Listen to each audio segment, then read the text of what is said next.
Julie, welcome to Saltier Politics. This could not be a better week for us to talk news, especially with the Andrew Cuomo news just breaking yesterday. Julie, I'm going to give you the floor because you did a great thread on Twitter if you want to talk about that. I kind of want to devote this whole podcast to Andrew Cuomo because this is literally, in a nutshell, everything that I've been banging my head about for the last God knows how many years, really since 2017.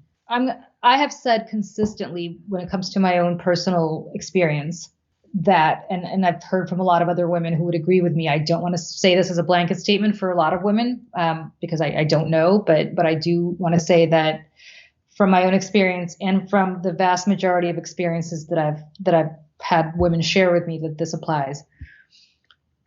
The harassment is bad, but what's really much worse is the retaliation. If you are hit on, that's icky and it's uncomfortable.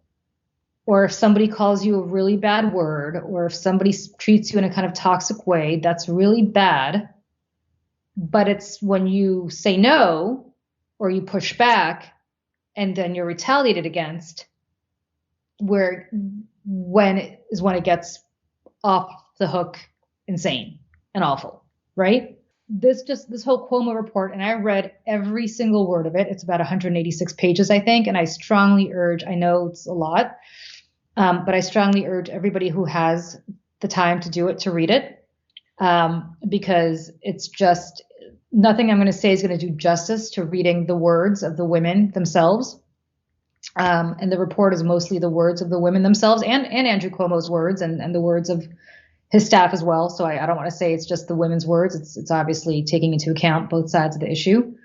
But couple of things emanate from this report. One, there is no way in hell that Andrew Cuomo would have been held accountable, and there is no way in hell that anybody in his position will ever be held accountable unless you have a truly independent investigation. And by independent investigation, I mean the following: not an internal investigation, not an external investigation where the investigator is paid by the company or the person who is being investigated, but a truly independent investigation. So in the case of Andrew Cuomo, you had several investigations going on. One was some investigation that he was doing internally, which was, of course, a farce. And even if it wasn't a farce, it would have been perceived as a farce because those investigators were ultimately responsive to the person. I mean, look, it's the old expression, right? He who pays the piper calls the tune. If you work for Andrew Cuomo, you are going to be answerable to Andrew Cuomo. If you are an outside law firm hired by Andrew Cuomo or an organization, you are going to be answerable to the person who hired you. So that goes without saying. The second thing that I think is fascinating about this is that, so again, unless you have an independent investigation, and what's crucial here is that this was an investigation that allowed the investigating body, in this case, the Attorney General, to put people under oath, which I think is very, very, very crucial. And I'll get to why in a second. So that's issue one. Issue two is that this whole, the travesty, what Andrew Cuomo did is not as much about the fact that he was gross towards women, and he was, but it's the lengths to which he and his staff went to intimidate and retaliate against women who dared to speak out, and to send a message to those who potentially could have spoken out that if they were considering speaking out, they should think twice because their careers would be destroyed. That is number two. And that happens consistently. And that is the reason that you don't ever have anybody being held accountable in politics and government, or why people so allow themselves to act as enablers to cover up for predators. And number three, and this I want to say, I don't want to sound like somebody who beats up in the press. I don't. I sort of consider myself an honorary member of the press, although I'm not, I never have been, but I've certainly worked around journalists. I read a column for a newspaper. I worked in a news organization for a long time. I truly, have a tremendous amount of respect for the media. But in this case, the media, and not just in this case, but in so many cases like this, the media doesn't just serve isn't just not productive. It's almost counterproductive. It almost serves as a useful idiot role. And I'll explain why in a second as well. So let's take each one of those at a time, and then I'm going to stop speaking and listen to your thoughts on this, but let me just get this all out. So first and foremost, the reason that it's important to have people under oath is that because in, I believe, December of 19 or January of 20, Lindsey Boylan, who was a high-ranking woman in New York City politics, in New York State politics at the time. She had served in the governor's office in a high-ranking role. She had then served in New York State government at a high-ranking role. She had run, I believe, for Congress against Congressman Jerry Nadler in the Upper West Side, or in a Manhattan congressional district. She was then running for Manhattan Borough president. So she was a high-profile woman, and she was a very established woman politically. This is not somebody who was just starting out her career. She put out a tweet accusing Cuomo of creating a hostile work environment and a toxic work environment for women. And then she expounded upon that tweet, or that series of tweets, in a Medium article. And in that Medium article, in that Medium post, she made a number of allegations, including that she was on a series of flights with Cuomo and members of his staff. And she said that at one point the governor turned to her and said, "Hey, we should play strip poker," and that she took that to mean that he was saying that to her, and that she clearly took that as him hitting on her, as any woman would, right? You don't propose that some woman play strip poker with you unless you're looking to get naked with the woman. Shortly after she did that, the governor's office put out a statement calling her a liar and effectively discrediting what she said. Well, under oath, and it is only because they were placed under oath, suddenly, and that they'd never recalled that she had ever, that the governor ever said that. There was no recollection whatsoever. Of course, he'd never say that. They don't remember him ever saying that. Well, sure enough, once they were placed under oath, of course, one of them broke, because nobody wants to get indicted for perjury, and miraculously remembered, of course, that the governor did say that, and of course that it was directed at her, and of course that the governor did say that he wanted to play strip poker with her. Had this not been an investigation that was independently conducted, and had this man who finally admitted that, of course, the governor did say this, not say this under oath, the truth would never have come out. And in fact, that erroneous, and not even erroneous, that false press statement would have been allowed to stand. And what's more devastating about this is the media was completely derelict in its responsibilities, because the media did the following. The media watched as Andrew Cuomo's staff took redacted personnel files that belonged to this woman when she worked in state government, redacted, selectively cherry-picked files that were leaked to the media to try to discredit her, and proceeded to write he said, she said stories.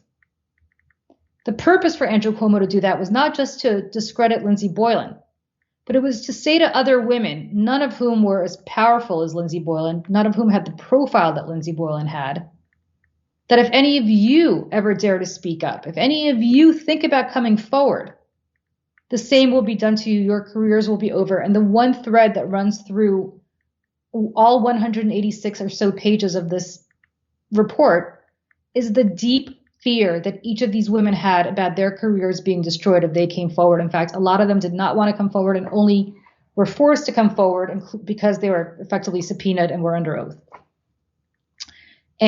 Or others came forward only because they felt they were protected, because this was an independent investigation and because this was law enforcement and not because it was an internal investigation. The media fell down on the job because the media didn't immediately write a story upon receiving these redacted files trashing her, saying, wait a second, this is a retaliatory, bullshit, disgusting tactic that the governor is employing to try to destroy a woman who is alleging something very serious about the governor. What the media did was continue to write stories saying, well, the governor is alleging A and she's alleging B, and oh, let's throw up our hands because who knows here, right? It's a he said, she said, let's muddy the waters, which is exactly what the governor wanted to do. They just wanted to muddy the waters. There was no responsibility on behalf of the media to really look at what the story was here, which is not that this was a he said, she said, but that the governor's office was effectively using this tactic to try to discredit an accuser and cast a pall over future women coming forward to buttress her story. And the media, in my mind, has blood on its hands as a result of that. There was a huge dereliction of duty there. And that is something for the reporters to consider. Because this happens consistently. Consistently. It is such, I mean, listen, I've worked in politics my whole life. It is such an obvious tactic, right? Emily says Julie did A. Julie says, oh, really? Well, let me show you some really horrible stuff about Emily that nobody knows except for me that I'm going to redact, some of which is true, some of which may not be true. And the media just reprints everything I say. And the narrative is, well, Emily made some really horrible, credible allegation against Julie. And Julie said something about Emily that, you know, is kind of maybe, I don't know, but she said, as opposed to saying, wait a second, why is Julie taking proprietary information that she's not even supposed to be releasing? Because it's confidential information. She should not be releasing. Could she potentially be doing this because she wants to destroy Emily? And she shouldn't be doing this? Maybe there's something to Emily's story if Julie's doing this. What's really incredible is what must be the kind of psychological warfare that is going on within these women's heads who have had this interaction with Cuomo. Know that nothing is going to happen, or having to weigh that they either say something and stop the discomfort and awful things that Cuomo is saying off the cuff, and weigh that with, you know, they're at the top of their game. They're working in the governor's office. Like, am I going to lose my job? And that must be very similar and with what I believe you even had to weigh. Like, do you go public with something? Do you say something? Or, you know, you're working at the top of your game when it comes to political commentary at Fox, like having to weigh everything and stay quiet and have this internal turmoil going on must be horrific. So let me just say this. I knew by the time I came forward, I knew that it would end my career at Fox. I mean, I was hoping it wouldn't. I'm upset it did. But somewhere deep down, I knew. But that's not, you know, look, I can't really talk about Fox. You know, I have an NDA, so I can't talk about it. The bigger travesty is not me. The bigger travesty are young women who are just, you know, think about who predators prey on, right? There's a quote from Charlotte Bennett, who was one of the women, who's 25 years old. Which is just, I mean, it's so devastating. I'm just going to read it because it's so awful. I think she was 25 years old. She was a sexual assault survivor. She was working close to the governor. He hit on her. She complained about it to members of his staff because there's obviously no other mechanism that she knew about to complain, which begs the question, why not? This is the quote. The verbal abuse, intimidation, and living in constant fear were all horribly toxic, dehumanizing and traumatizing. I was scared to imagine what would happen if I rejected him, so I disappeared instead. My time in public service ended because he was bored and lonely. It still breaks my heart. That's it. Her career is over. Through no fault of her own. You know why? Because one guy decided to wake up and hit on her. So this woman had three choices. She could either keep her mouth shut and do nothing.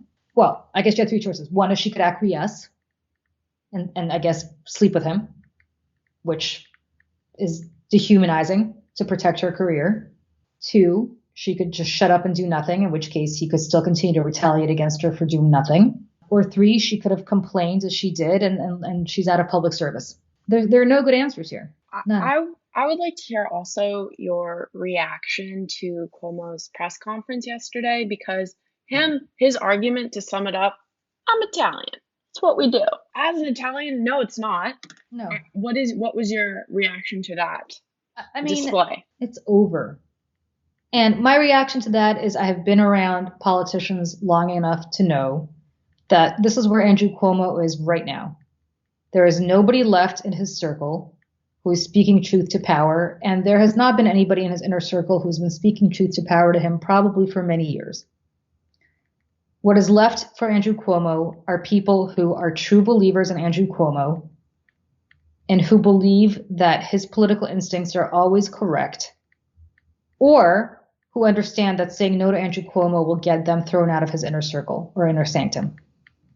And so, regardless of the reason, there is nobody in his life who can say to Andrew Cuomo, "You're acting like a moron." And there has not been for a very long time. And so as a result of that, I think that that's the difficulty. And it's not just Andrew Cuomo. From everything I read about Trump, that's the disease that he has. I mean, a lot of these politicians have it. I mean, in fact, most of these politicians have it. They don't like people around them, whether they say they do or they don't, who tell them the truth.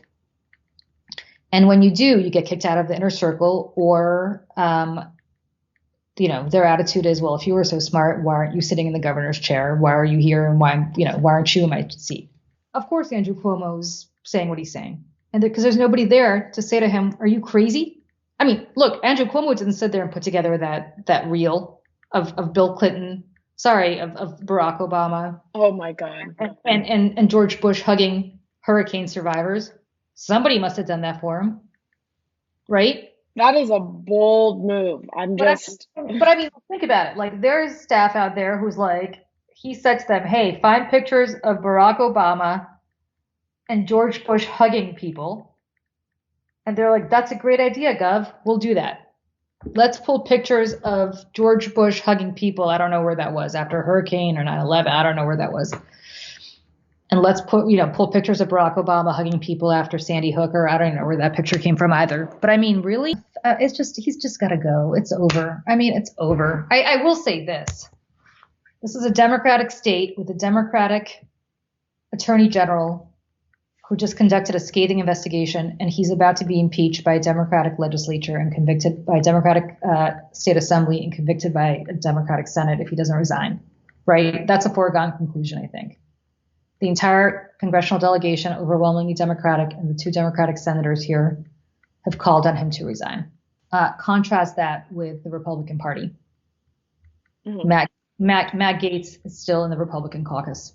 Donald Trump has had 27 or so women accuse him of behavior that exceeds anything that Cuomo was accused of.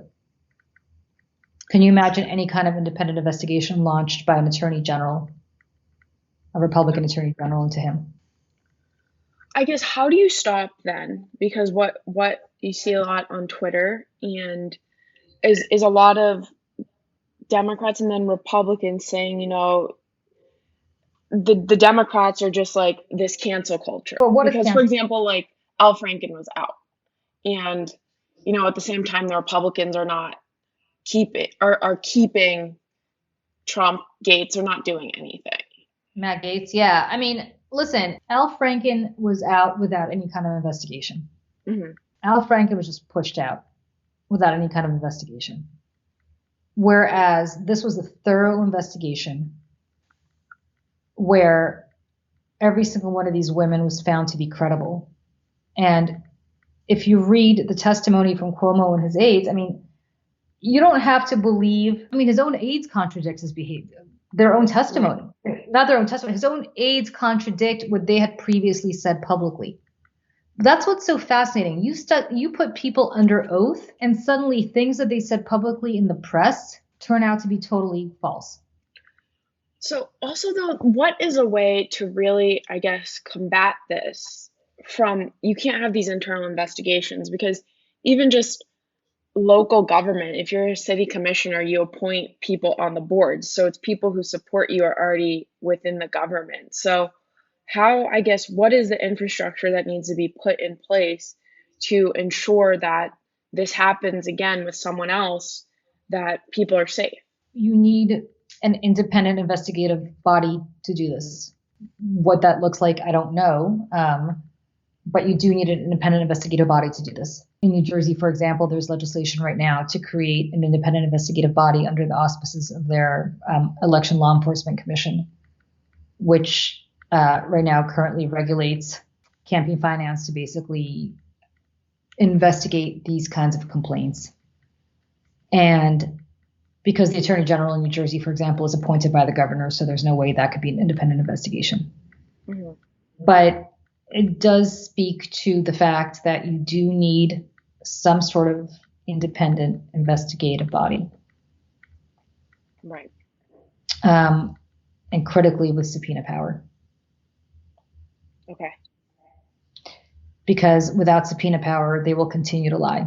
The only reason some of these staffers told the truth is because they feared lying under oath. There's no doubt in my mind. Because they lied to the media. They admitted they lied to the media. Or suddenly, it's not that they lied to the media. They seem to have very sudden recall of facts 9 months later that they somehow didn't have 9 months earlier when they were speaking to the media. That exonerated Lindsey Boylan. You know, I saw a tweet yesterday that Cuomo had in like 2013. He's like, all predators should be immediately punished and blah, blah, blah. And it's like, are you that ignorant? Do you know what you're doing? Or do you just have this feeling of, I can just get away with it? It's me. It's nothing. Well, you ask Andrew Cuomo if he's a predator, and he probably would say no. He probably believes his own bullshit. Right. I bet you he does. I think there gets to be a groupthink mentality where these people start to believe it. Mm-hmm. And I can tell you in politics, there is certainly a mentality where it's circle the leader. And we've got to discredit anybody who takes out the leader, because if you take out the leader, that means our own careers are destroyed. So let's stow whatever ethics or values we might have brought to the table originally. Think about why some of these people originally got into the business, some of these Cuomo enablers, when they were 21, 22 years old and they volunteered as college Democrats or whatever. I mean, they probably consider themselves good liberals and good feminists and good whatever. And then, slowly but surely, it becomes a grab for power. What advice would you give, someone who's listening to this podcast and, they might not be a New Yorker, but to just, I guess, be an ally to this cause of believing people when they speak, to be an advocate or to help advocate and to make sure that this doesn't happen in her community? Well, I mean, the one thing I will say is if you see a story that says that some woman came forward and alleged something awful happened to her at work, let's take sexual harassment aside. She said that somebody called her the N-word, right? She was racially discriminated against. Somebody called her the N-word. And suddenly that her boss called her the N-word. And suddenly her boss leaks proprietary information, files about her redacted, that have nothing to do with anything, to try to muddy the waters. Perhaps think about the fact that they're doing that not because they have a good response to what they're doing, but because they want to muddy the waters. And understand that that actually buttresses the woman's case, and that the story that should be written is that what her boss is engaging in is a systematic character assassination and destruction of her, as opposed to a he said, she said story, which is usually the way it's written. I mean, I got to tell you, my anger at the media handled this has been brewing since the day that I saw those stories being written 9 months ago. And it just exploded even more after I read these stories, after I read this report. And you know me, you know that I don't go off on the media. No, I'm not those people at all. But it just infuriates me because it's the same damn thing all the time. And I guarantee you the next time it happens, it's the same thing. It's the same thing. And it's the lowest hanging fruit. Lowest. I mean, let's talk about Gretchen Carlson, right? I can't talk about my own case, but I'll talk about her. Great example. She makes this explosive allegation against Roger Ailes, Fox News starts putting it out there that, oh, the reason Gretchen Carlson was let go was because her ratings were really bad, and she wasn't cutting it, and that's why she wasn't renewed, and that's why she was let go, and it had nothing to do with all her allegations. And you had reporters writing that story.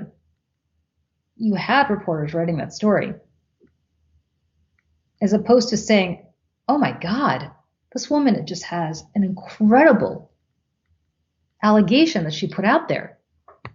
And now they're putting out internal files on her that are redacted. And that's really wrong. And why are they trying to destroy her? And that's really the travesty here. I mean, it's the same playbook exactly. Like, let's discredit Gretchen. Let's muddy the waters to make everything else exactly what they did. It's such an easy tactic. I know it sounds so grumpy, and we haven't spoken in a while. And I hope there's something happy you're going to ask me about, because I'm so sorry that I sound so grumpy. Because I don't mean. Well, I mean, it's stuff that's happening. But on a positive note, have you been making any more delicious cakes? I have not. No, okay. But I'm going to make them for you, because I know you're coming out to our house this weekend. I am, and I'm so excited. It's going to be like camp for me. I'm going to get to golf. I'm going to get to play tennis. Like, I know. It's going to be fantastic.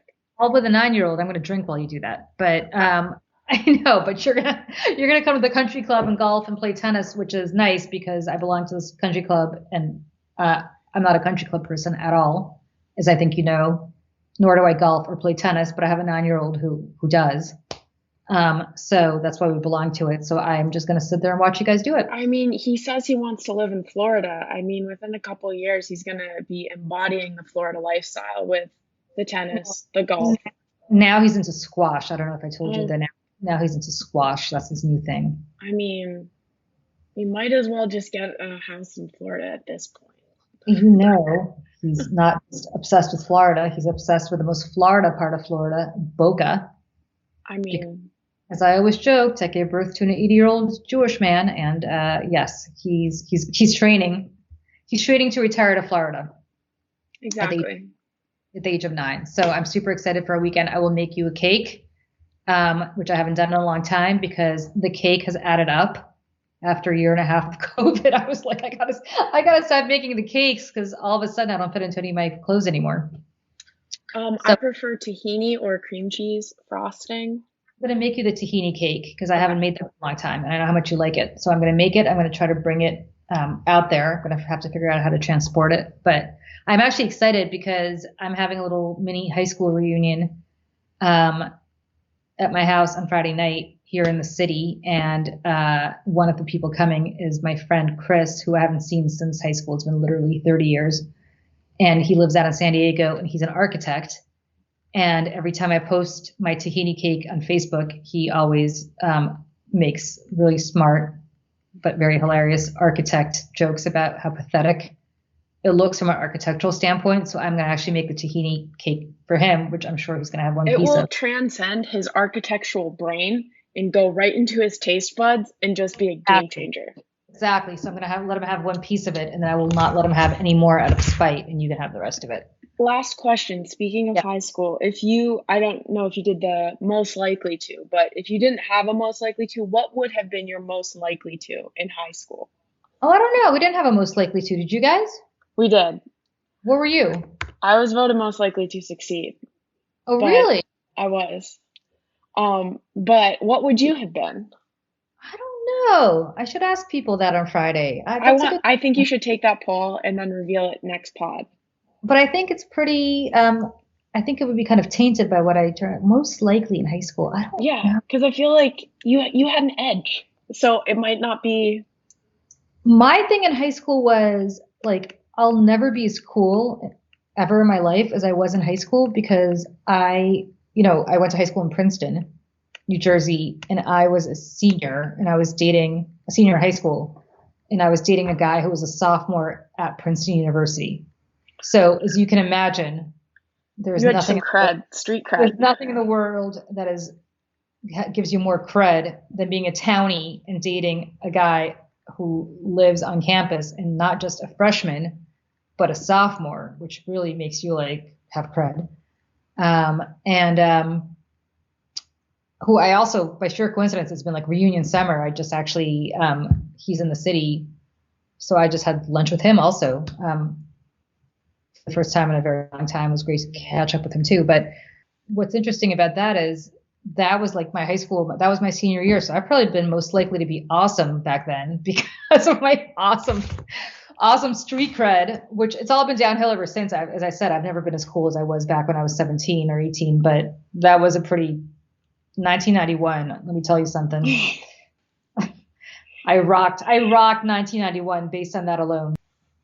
Till next time. Groovy. All righty. All right. We'll see you this weekend. Bye. Bye.